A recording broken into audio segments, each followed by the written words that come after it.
That's quite a clever trick. That was clever. Never thought of baiting fish before? Never had to. All right, I can try. You don't have a tooth. Aren't you afraid I'll attack you? Psh, I don't need a tooth to get away from one skinny marten. Besides, I'm here to keep her from attacking you. She wants me dead. Yup, but I think you deserve a fair jump. You came all this way with a spark after all. Who'd do that when there are easier ways to get a meal? Assuming you really can control that insatiable instinct of yours, having a hunter around to outsmart the other hunters would be a good trick by itself.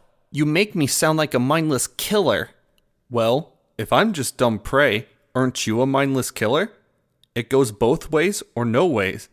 I know you're no more mindless than I am, but you do eat animals like me. Well, slower and stupider animals than me, but you know what I mean. Am I wrong? You know you're right. But it was to survive. I don't want to eat any of you. I can control myself. An animal can choose to starve, you know. A sick animal, maybe. But you don't look sick. Just skinny. You see, every prey has its tales of some long winter, fighting tooth and claw over caches, raiding neighbors, spilling blood, going to any length to keep from dying, breaking all taboo. My point is, every animal has limits of suffering until nature intervenes one way or another. And nature is brutal. Oren is trying to put a stone over that idea, though. Sunshine on him.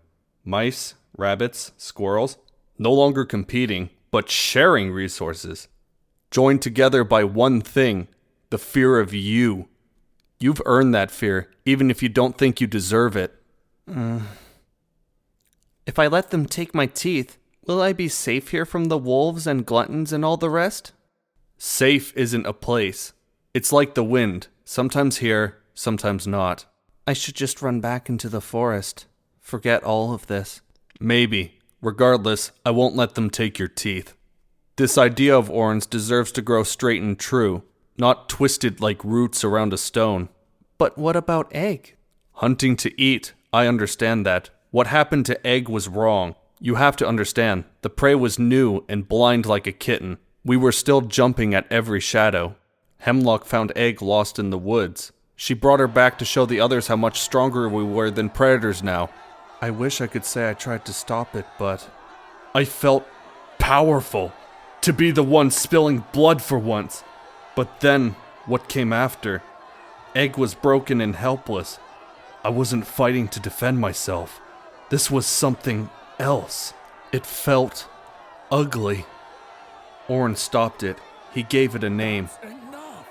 And I realized, what am I if I use another suffering to lick a wound, when the real problem is the thorn? Not any better than I was, that's for sure. Egg was too injured to go anywhere, so Oren moved her to the far side of the hollow. She nearly starved, but Oren had the bright idea of digging up duck eggs and worms and the like. She just wasn't what a badger should be anymore. I think the rocks took more than just her teeth. But she's never been a problem, so she stays. If Egg hasn't been a threat, maybe Hemlock will realize No! Hemlock is a wildfire. She'll burn everything down and die with a hiss. You'll get no pity from her.